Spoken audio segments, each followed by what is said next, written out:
नमस्कार, मैं हूं दीपक मिश्रा। आप सभी लोगों का आपके अपने YouTube channel fearless general studies में हार्दिक अभिनंदन है। आज का जो सेशन है वो है भारतीय शिक्षा पद्धति। हम भारतीय शिक्षा पद्धति के बारे में इसलिए बात करेंगे क्योंकि कोई भी व्यक्ति का जो जन्म है, किसी भी व्यक्ति का जो भविष्य जो तय होता है वो शिक्षा के मार्ग से ही होता है। शिक्षा हमारे जीवन को बनाती है और शिक्षा अगर नहीं हासिल किए तो हमारे जीवन को बर्बाद करने में भी कोई कसर नहीं छोड़ती है। तो बहुत ही संवेदनशील मुद्दा है। It's a very sensitive issue, education. Which education I am talking about? Indian education system. तो भारतीय शिक्षा प्रणाली, इंडियन एजुकेशन सिस्टम।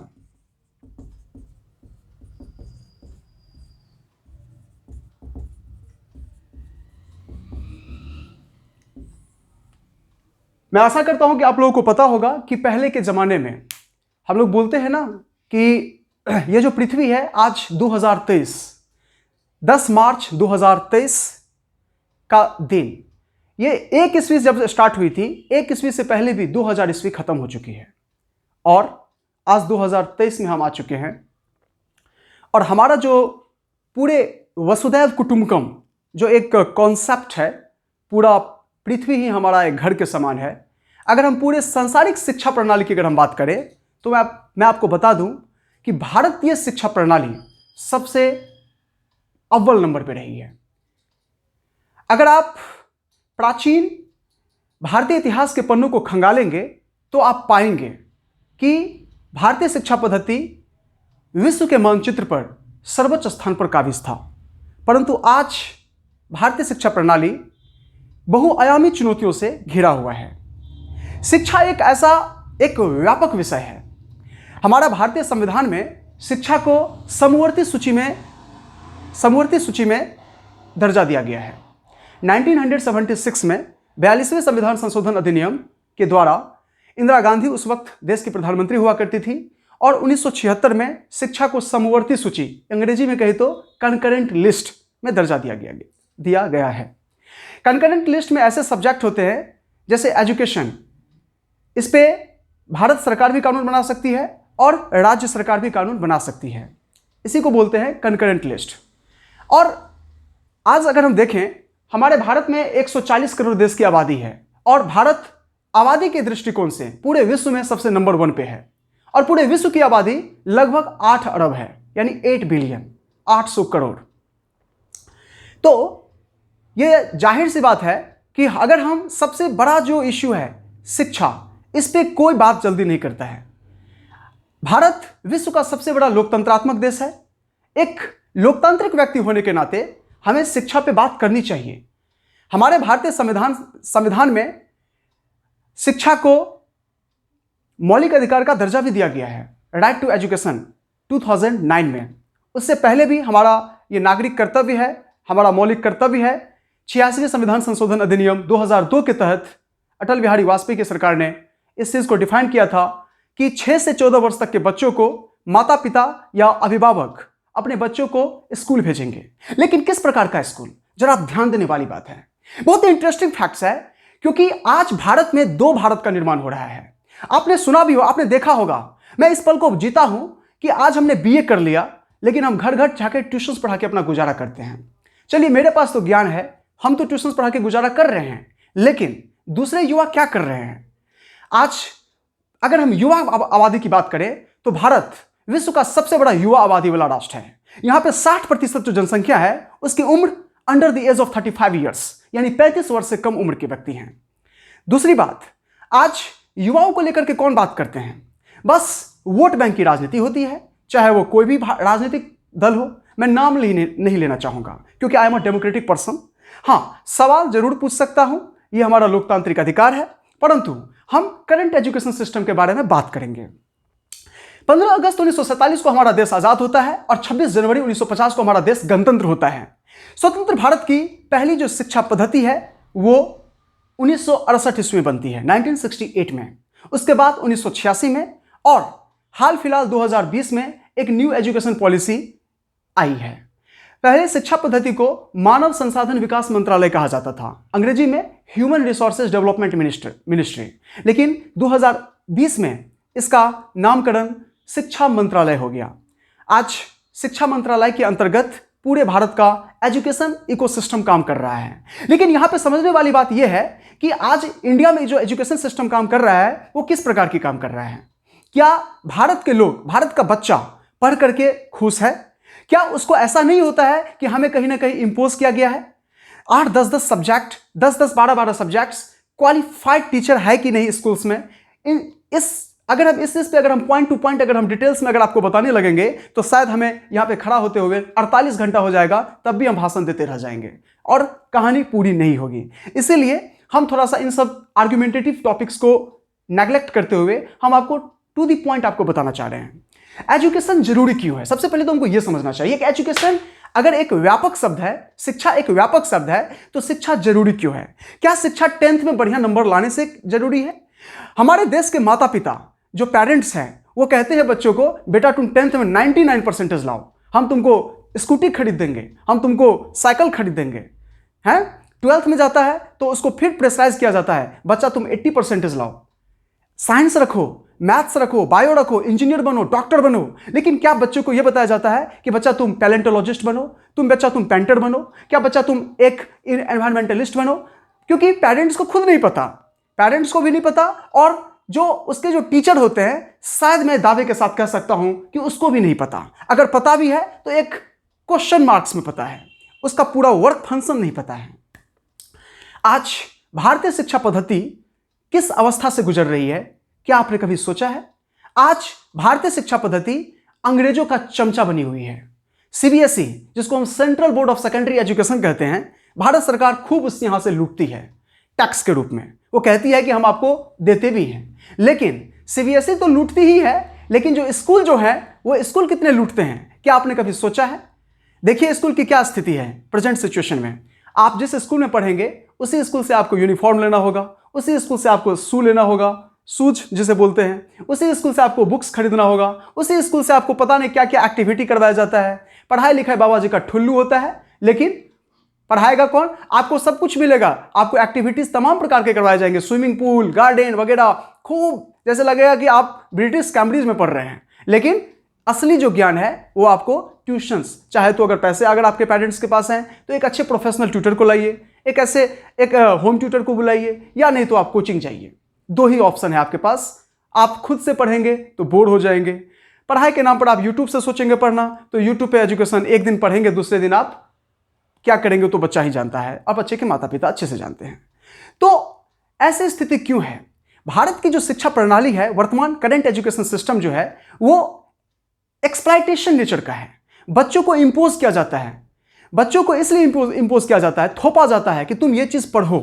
हमें जेन्युइन सिलेबस नहीं पढ़ाया जाता है। इस बात को हम जो कह रहे हैं, इस बात में कुछ गंभीरता है, बहुत ही गंभीर ये विषय है, और हम काफी इस बात को गंभीरता से कह रहे हैं कि हम पिछले 8 सालों से ट्यूशंस पढ़ाते हैं, कोचिंग पढ़ाते हैं, और हम तो मुझे 10वीं क्लास तक का एक सिलेबस मुझे मेरे जी पे रटा हुआ है। चाहे आप कोई भी सब्जेक्ट ले लीजिए, मैथ, साइंस में physics, chemistry, biology, English, Hindi, history, political science, geography, economics, सारे सब्जेक्ट मुझे मेरे जी पे ही है। लेकिन मैं समझता हूं कहीं ना कहीं कि ये जो पढ़ाया जाता है बच्चों को, इसका प्रैक्टिकली क्या इसका यूज है?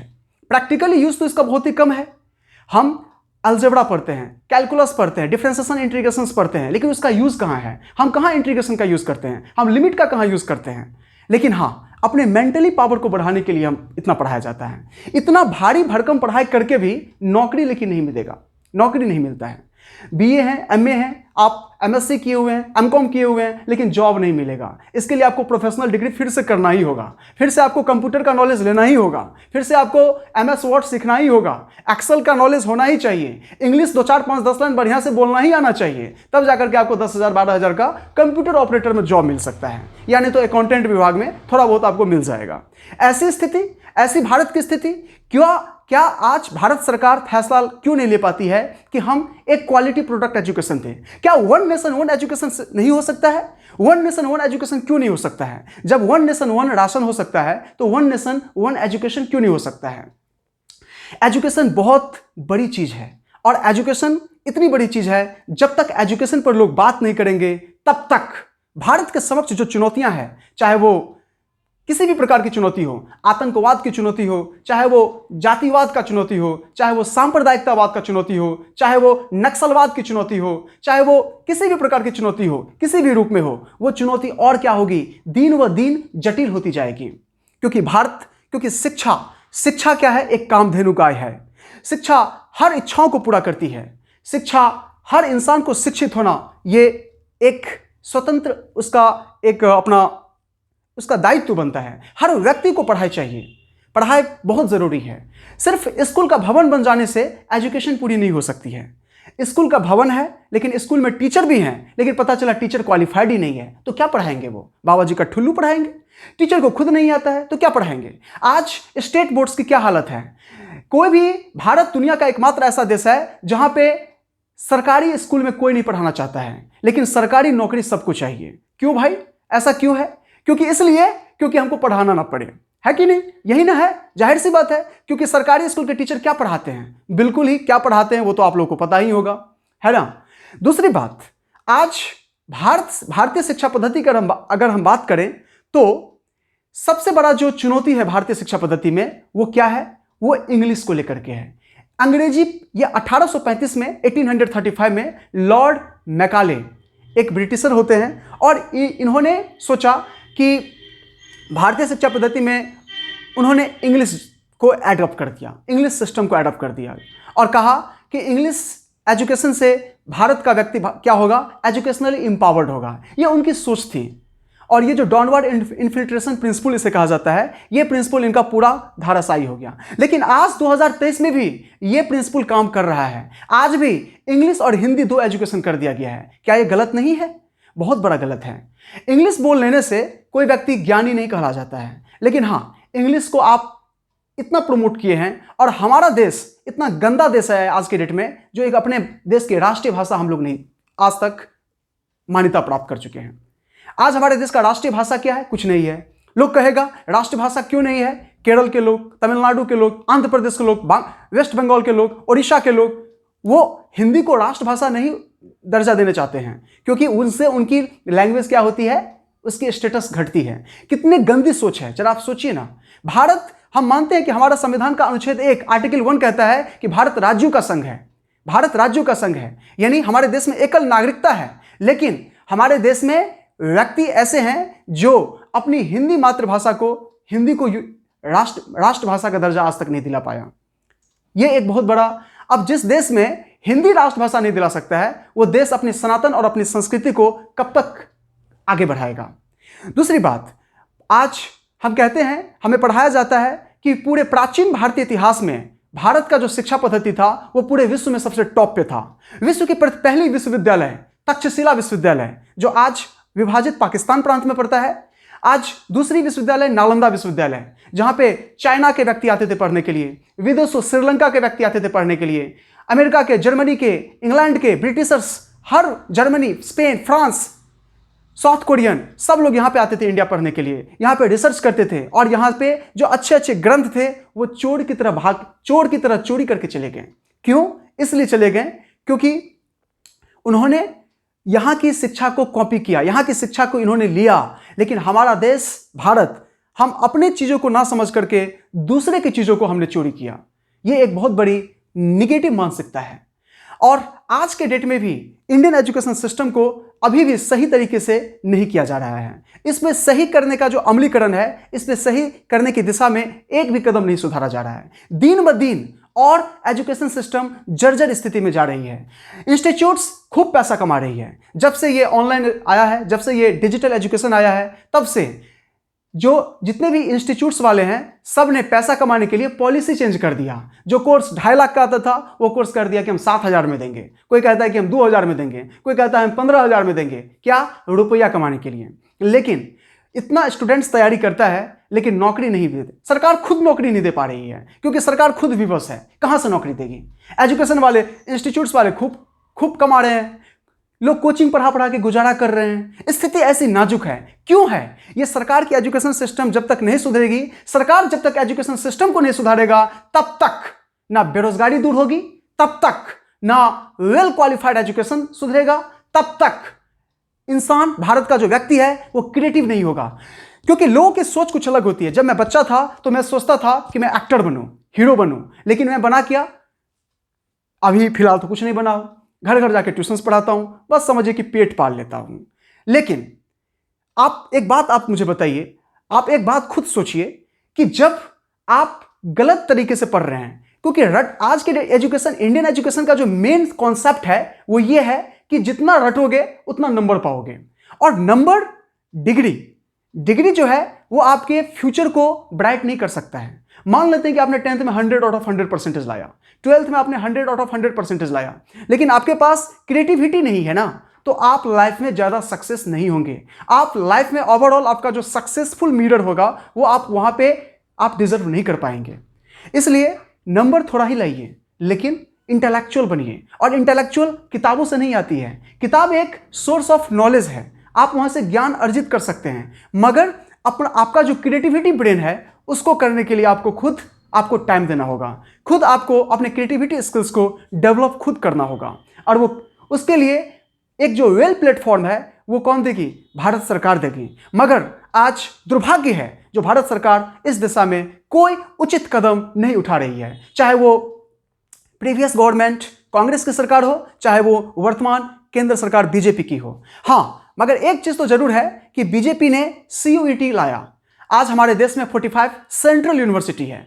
लोगों का सपना होता था कि JNU में पढ़ना, DU में पढ़ना, या बड़े बड़े जो 45 सेंट्रल यूनिवर्सिटीज है उसमें पढ़ना, लेकिन 2020 के एजुकेशन सिस्टम के अकॉर्डिंग बीजेपी गवर्नमेंट ने CUET, central university entrance test, ये लाया, 2021 से चल रहा है। ये एक अच्छा लाया है, इस दिशा में अच्छा कदम है, लेकिन अभी भारतीय शिक्षा को शुद्ध करने में, इसको पवित्र करने में, इसको जन जन तक पहुंचाने में लोगों को लगे कि हम पढ़ें, लोगों को लगे, और लोग इंस्टीट्यूट ज्वाइन करके नहीं, ये कोचिंग में वो स्कूल्स उसको दें। सबसे पहली बात, स्कूल्स में जो टीचर की जो भर्ती होती है उसमें आरक्षण पद्धति को समाप्त करना चाहिए। ये मैं आपको खुलेआम बोल रहा हूं। इसके लिए मैं बिल्कुल सही बात बोल रहा हूं, क्योंकि आरक्षण हर जगह नहीं होना चाहिए। अगर आप आरक्षण प्रणाली से अगर आप टीचर को नियुक्त करेंगे तो आप मुझे बताइए, आप कितना अपेक्षा करते हैं? आपका बच्चा कितना एजुकेटेड होगा, उसका फ्यूचर कितना ब्राइट हो सकता है? क्योंकि टीचर तो खुद क्या है? अनएजुकेटेड है। टीचर खुद क्या है? अनक्वालिफाइड है। वो आपके बच्चों को क्या पढ़ा पाएगा? है कि नहीं? तो इसीलिए शिक्षा एक ऐसा फील्ड है जिस पे कोई पॉलिटिक्स नहीं। शिक्षा के बारे में जब हम बात करते हैं, जब हम अपनी ऊर्जा को जब खपाते हैं, तो समझिए ये आप महान क्षण जी रहे हैं, क्योंकि शिक्षा एक ऐसी प्रक्रिया है जो जीवन से लेकर के मृत्यु पर्यंत आपको आगे बढ़ाती है। सीखने की कोई उम्र नहीं होती है। सीखिए, सिर्फ किताबों से नहीं पढ़िए, सिर्फ किताबों से ही नहीं सीखिए, हर चीज से सीखिए, हर व्यक्ति से सीखिए, एक मजदूर से भी सीखने की कोशिश कीजिए, क्योंकि हम अपने चारों तरफ आज के युग में हर व्यक्ति एक दूसरे से क्या है? मिला जुला हुआ है, प्रत्यक्ष या अप्रत्यक्ष रूप से एक दूसरे से कनेक्टेड है, क्योंकि ग्लोबलाइजेशन युग में हम जी रहे हैं। हर व्यक्ति एक दूसरे व्यक्ति से क्या है? इंटरकनेक्टेड है। हमें सीखना चाहिए, एक रिक्शा पुलर से भी सीखना चाहिए, एक सब्जी विक्रेता से भी सीखना चाहिए, एक मोची से भी सीखना चाहिए, एक IAS ऑफिसर से भी सीखना चाहिए, एक जितने भी अच्छे इंसान हैं सबसे सीखना चाहिए। और सबसे अच्छा जो शिक्षक है वो हमारे मन के अंदर है। हर व्यक्ति, किसी दूसरे पे ज्यादा भरोसा करने की जरूरत नहीं है, भरोसा आप स्वयं पे करिए। ये मैं नहीं, स्वामी विवेकानंदा कहा करते थे। ठीक है, तो आप खुद पे अपना आत्मविश्वास को बनाइए और हमेशा कुछ नए करने की कोशिश कीजिए। धन्यवाद, नमस्कार, धन्यवाद। आप